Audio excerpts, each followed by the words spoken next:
리걸마인드 연구소입니다. 우리 국민들은 문재인 청와대를 청와대 정부 혹은 최고 권력기관 그리고 최근 뉴스에 따르면 적폐의 본체 이렇게 부르고 있습니다. 우선 문재인 청와대라고 하는 그 조직 그것이 무엇인가 그 이야기를 해보기로 하겠습니다. 대한민국 헌법은 대통령이라는 그 기관 하나만 규정을 하고 있습니다. 1인이 그 일을 하게 되어 있죠.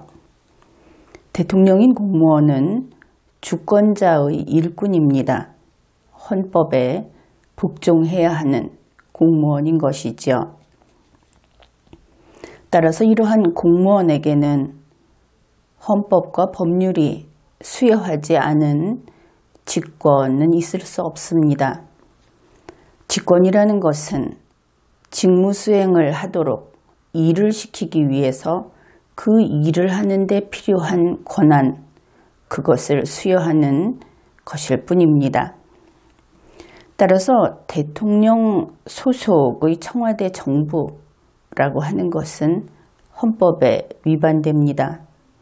그것을 인정하는 법률도 없습니다. 대통령을 포함해서 이러한 기관을 최고 권력기관이라고 할 수 있는가?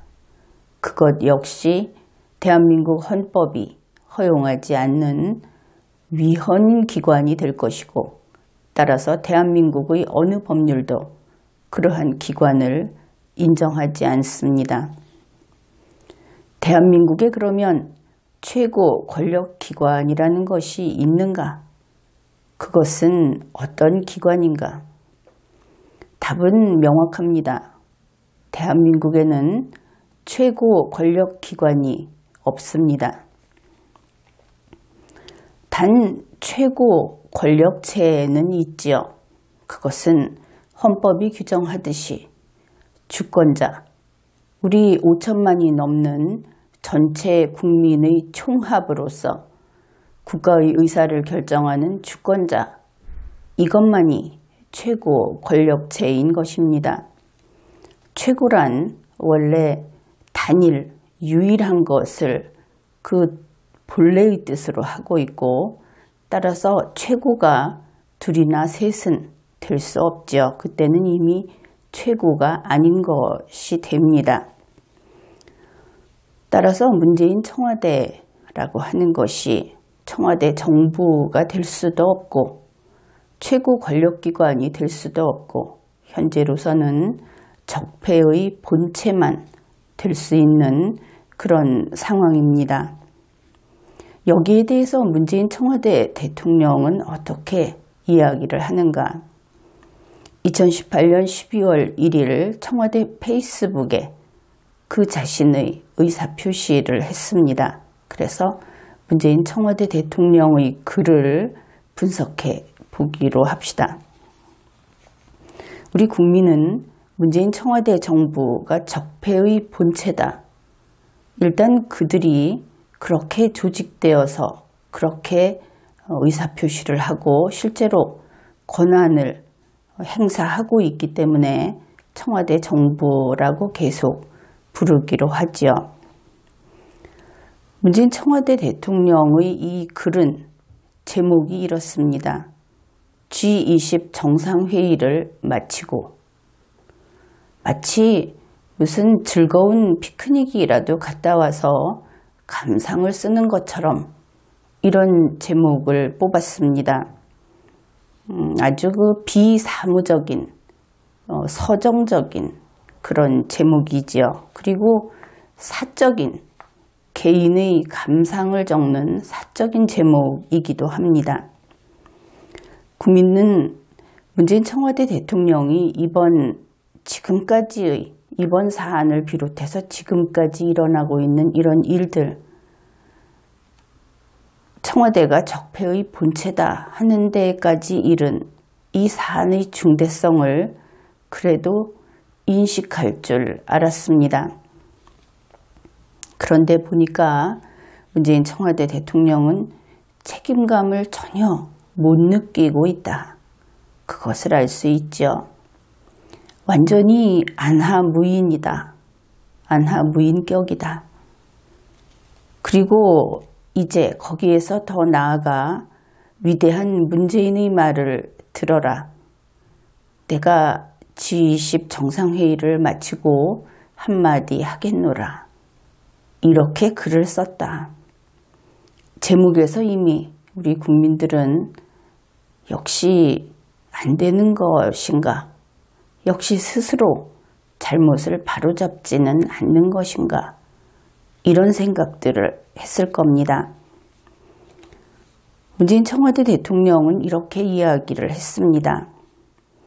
우리 정부의 경제정책과 포용 국가 비전은 국제적 관심 속에서 진행되고 있다. 이제 G20 기타 여러 국제 모임들 그런 것을 등에 업고 오히려 거꾸로 밖에 나가서 우리 국민들에게 내 뒤에는 저렇게나 많은 세계 정상들이 있다. 그러면서 국민을 향해서 위세를 떨고 있다.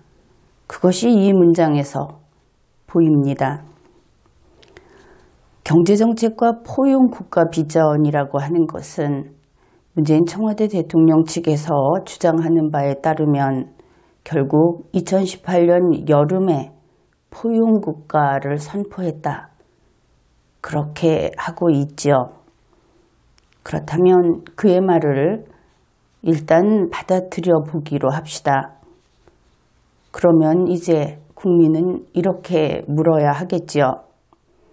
2018년 여름 이후에 문재인 청와대 대통령이 선포한 포용국가라는 것이 어째서 국제적 관심사가 되었는가? 어째서 세계 정상들이 문재인 청와대 대통령의 말을 듣고 그것을 받아들이고 그것을 지켜보기로 하였는가? 남의 나라 일인데. 문재인 청와대 대통령은 여기에 답을 해야 할 것입니다.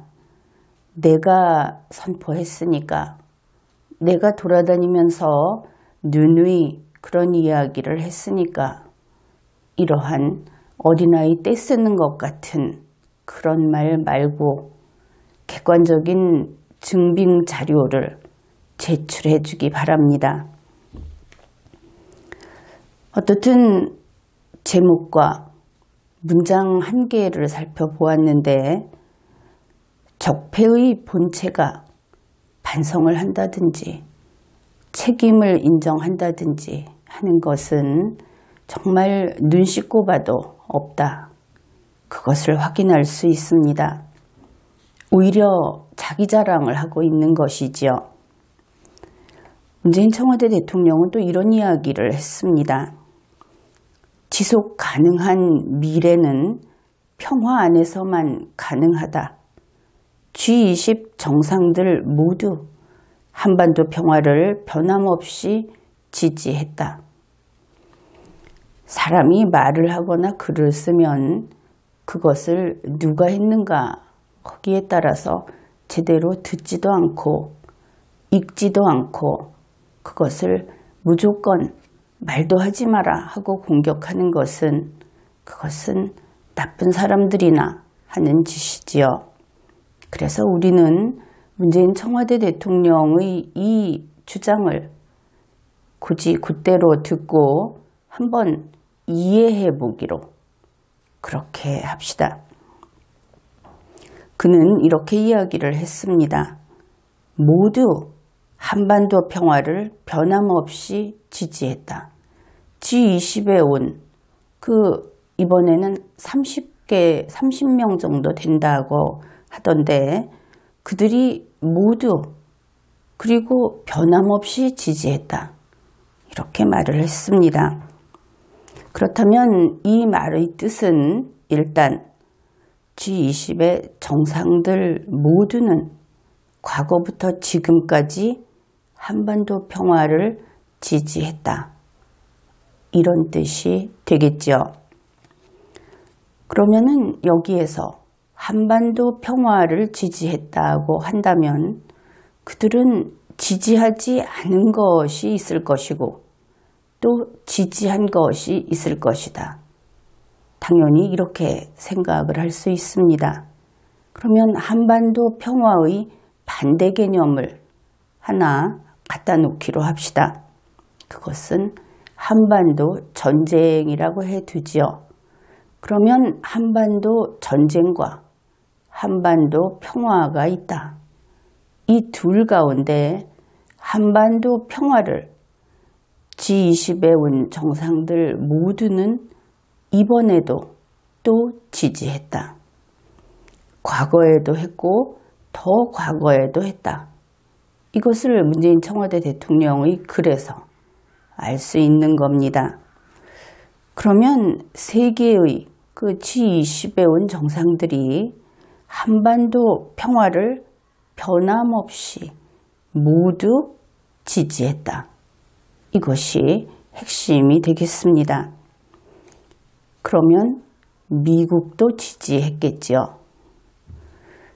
그렇다면 미국이 이제는 김정은과 전쟁을 하지 않겠다.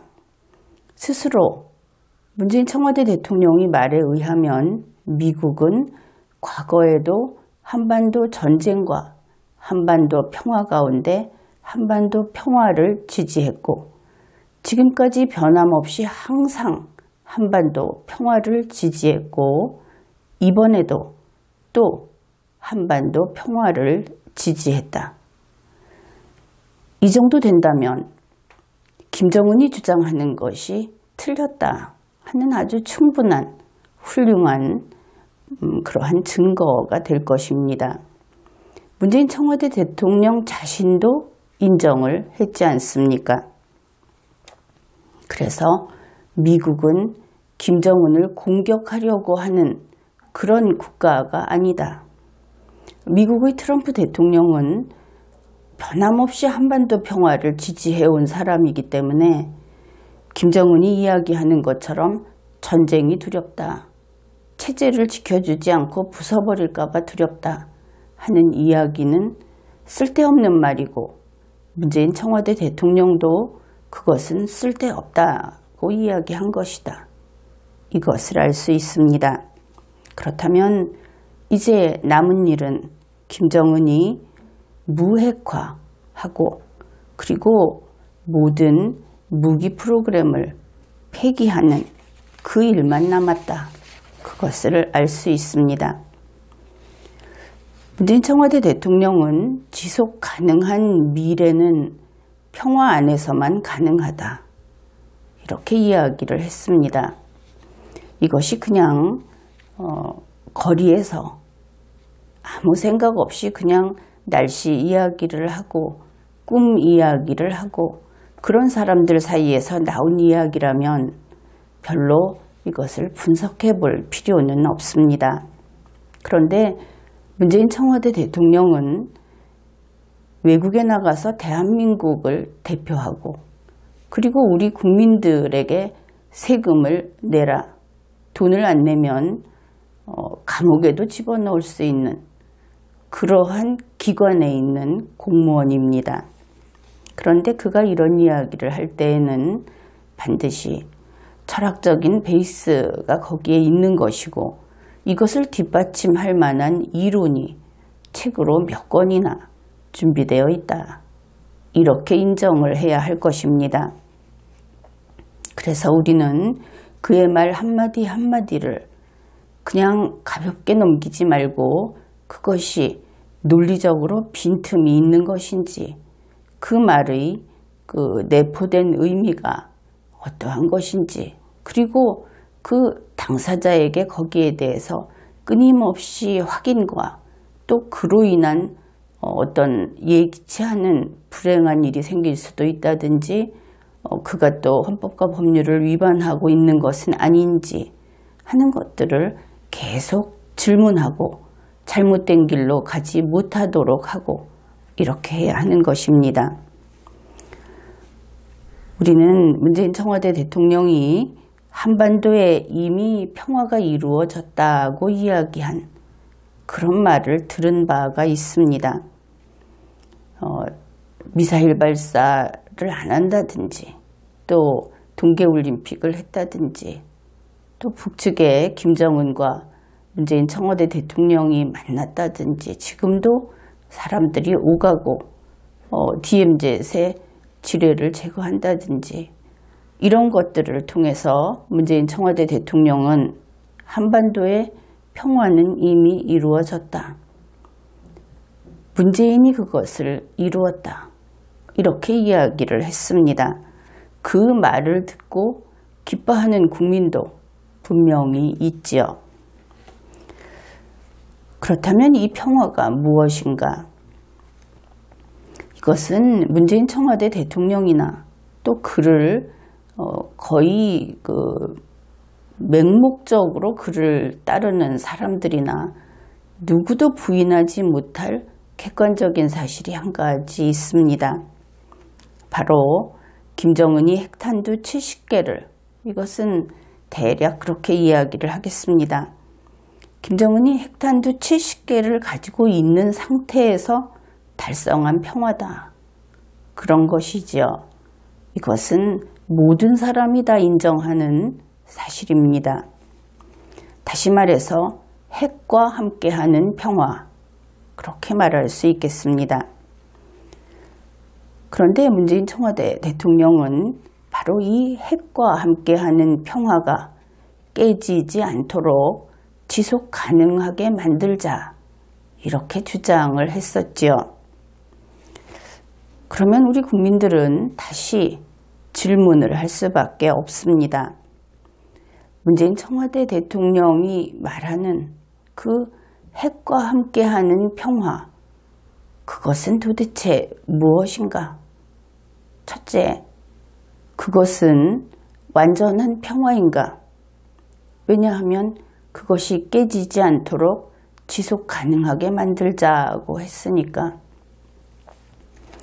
그래서 문재인 청와대 대통령이 완전한 평화다, 이렇게 이야기를 한다면, 그러면 우리 국민들은 이제 북한에 대해서는 잊어버려도 되겠죠. 신경 쓸 필요가 없을 겁니다. 비핵화를 할 필요도 없는 겁니다.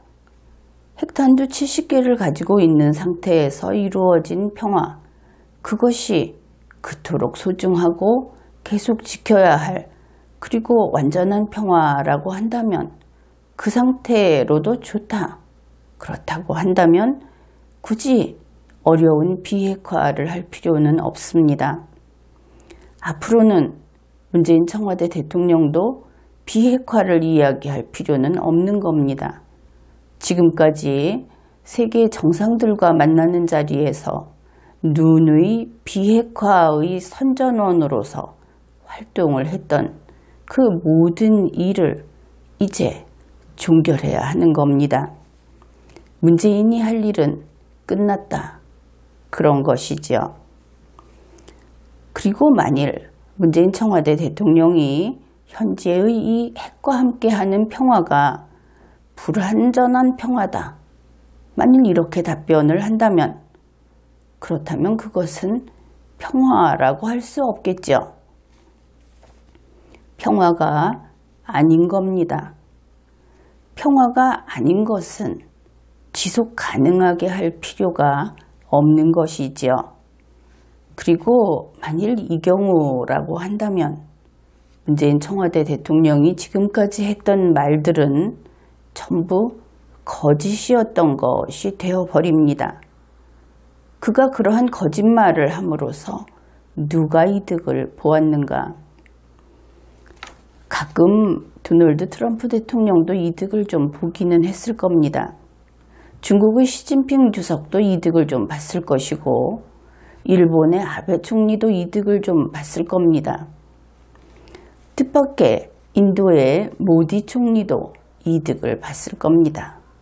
러시아의 푸틴도 이득을 좀 봤을 겁니다. 심지어 프랑스의 마크롱도 이득을 좀 봤을 겁니다. 문재인 청와대 대통령은 산타 할아버지처럼 참 착한 사람인가 봅니다.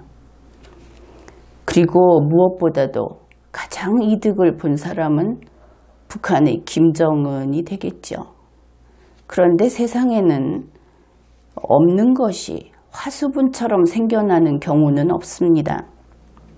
A 지점에서 B 지점으로 무엇인가가 옮겨가면, 즉 지금까지 이야기했던 모두가 이득을 보면 그 이득의 원천인 손해를 보는 그 이득만큼 빠져나간 곳이 있겠죠. 그곳은 바로 대한민국입니다. 그래서 이러한 점에서 이것이 완전한 평화인지 불완전한 평화인지 문재인 청와대 대통령이 답변을 해야 하겠죠. 그는 또 이렇게 이야기를 했습니다.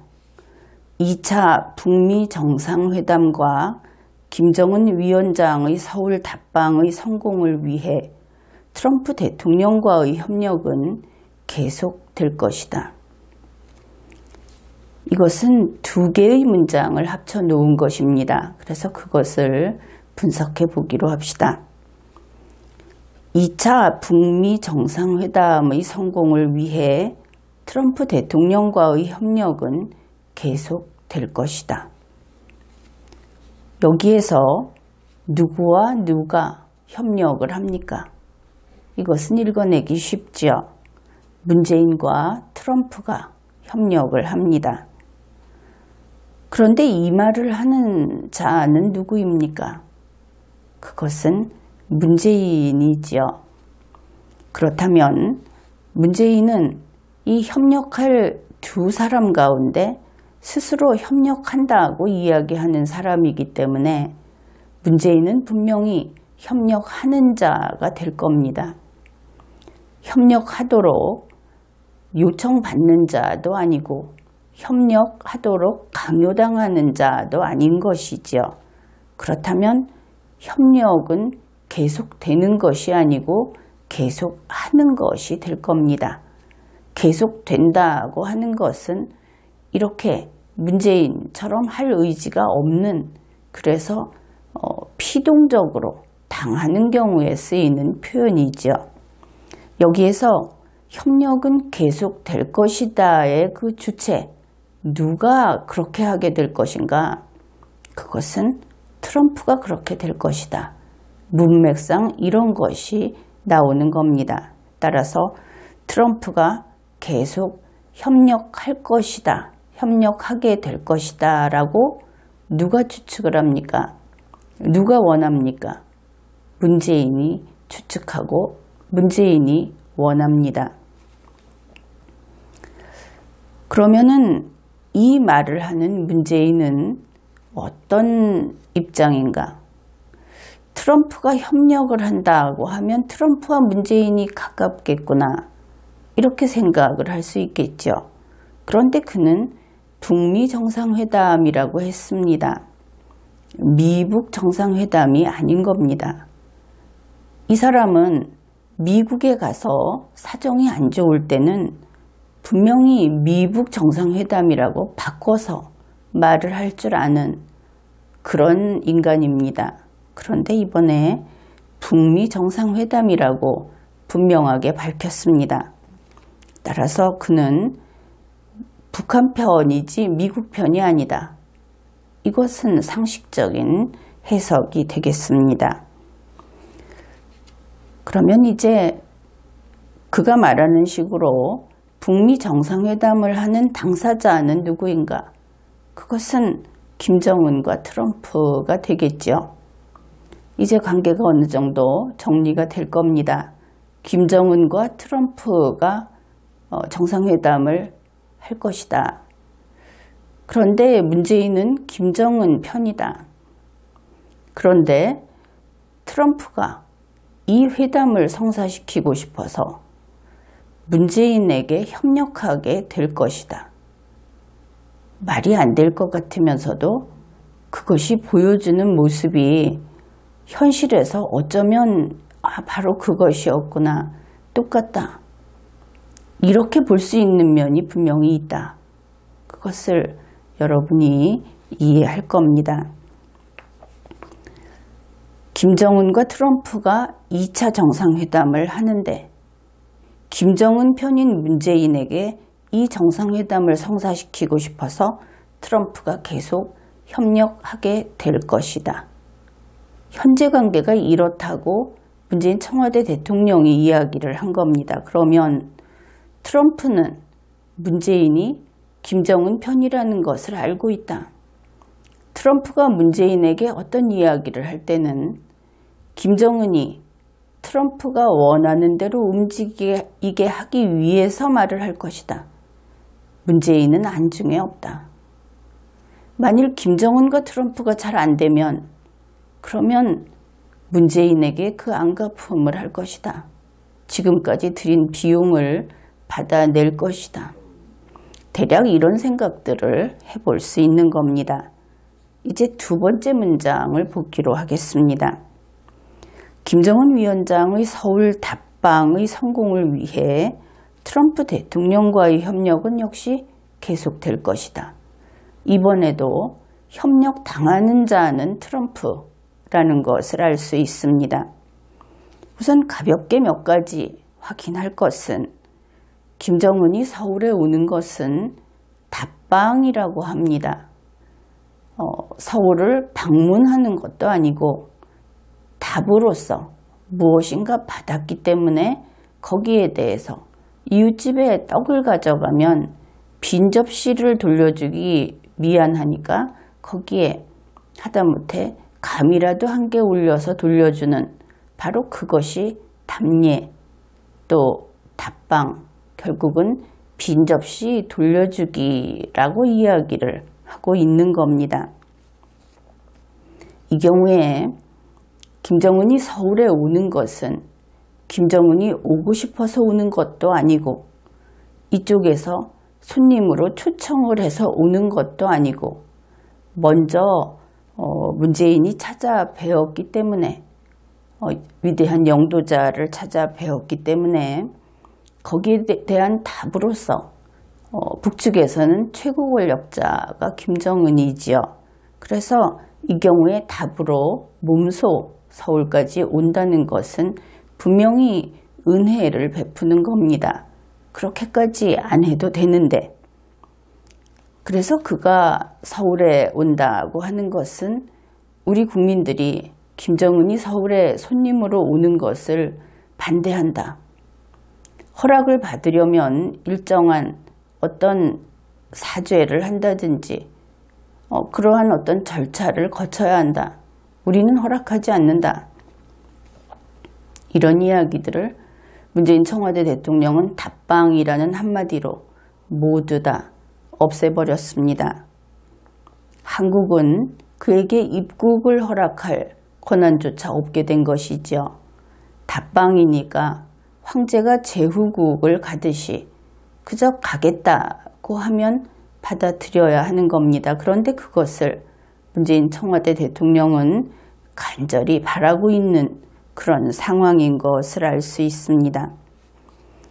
김정은이 서울에 와 주시는 것을 이미 우리의 그 조선왕조실록을 보면 종종 나오는 돈수 백배해서 청하고 있는 자가 문재인이다. 그런데 문재인 청와대 대통령의 말에 의하면 트럼프도 그것을 간절히 원하고 있다. 그래서 문재인에게 협력 당할 것이다. 협력할 수밖에 없을 것이다. 이렇게 이야기를 했습니다. 무슨 사정이 있는지 알 수는 없지만 그래서 김정은이 갑이고 문재인과 트럼프가 을이다. 그런데 어디까지나 이것은 문재인 청와대 대통령의 혼잣말입니다. 트럼프 대통령에게 확인한 것도 아니고 또 김정은이 그렇다고 한 것도 아니고 그래서 혼잣말이다. 이렇게 보아도 될 것 같습니다. 그리고 이제 이 아주 마지막에 드디어 적폐의 본체라고 지목되고 있는 문재인 청와대에 관한 이야기가 나옵니다. 그는 이렇게 이야기를 합니다. 국내에서 많은 일들이 나를 기다리고 있음을 잘 알고 있다. 믿어주기 바란다. 정의로운 나라, 국민들의 염원을 꼭 이루어내겠다고 다시 한번 다짐한다.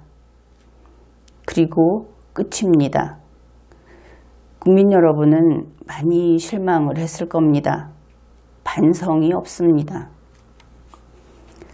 이것이 어떤 상황인가? 예를 들어서 이야기하면 이렇게 됩니다. 두 개의 마을이 있습니다. 남쪽 마을과 북쪽 마을이 있는데 이 두 개의 마을을 합해서 그 마을 이장이 한 사람이 있습니다. 그 마을 이장이 현재 북쪽 마을 출신 문씨라고 하죠. 그런데 이런 일이 생겼습니다. 남쪽 마을의 주민이 북쪽 마을 출신의 문씨에게 살해당했습니다. 문씨는 살해당한 주민의 몸에 꽂혀 있는 피 묻은 칼을 자기 손으로 잡고 있습니다. 떨어져 있는 것도 아니고 칼을 빼서 들고 있는 것도 아니고 너무나 명백하게 몸에 꽂힌 채로 칼을 잡고 있습니다. 그러면서 이렇게 이야기를 하는 것이죠. 살인은 나쁜 것이다. 우리 사회를 살인 없는 사회로 내가 만들겠다. 믿어주기 바란다. 남쪽 마을에서 살인이 생기지 않도록 남쪽 마을 주민을 다 조사하겠다 하고 여러분 앞에 다시 한번 다짐한다.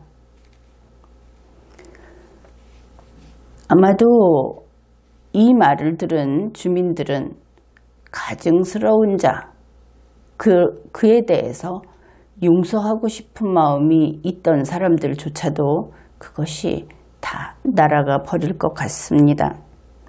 만일 이 상황에서 당신이 손에 들고 있는, 지금 잡고 있는 그 칼이 무엇이냐 이렇게 물으면 이러한 문씨는 칼을 빼서 저만치 던져버리고는 저것은 칼이지 나의 팔이 아닙니다.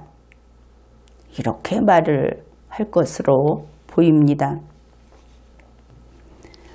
책임감이 없고 반성하지 않는 독재자가 가장 더럽다. 이런 말이 있습니다.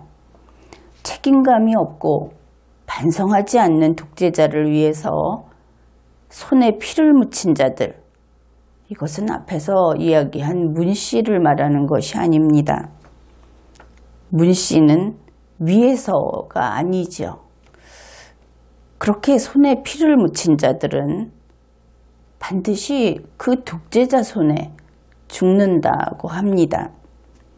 자기 면피용으로 독재자가 제 손으로 죽인다. 이것을 역사가 알려주고 있기 때문입니다. 그렇다고 한다. 역사가 그렇다고 한다. 이번 일로 실망하는 것은 국민만은 아닐 것도 같습니다. 이번 회에는 여기까지 하겠습니다.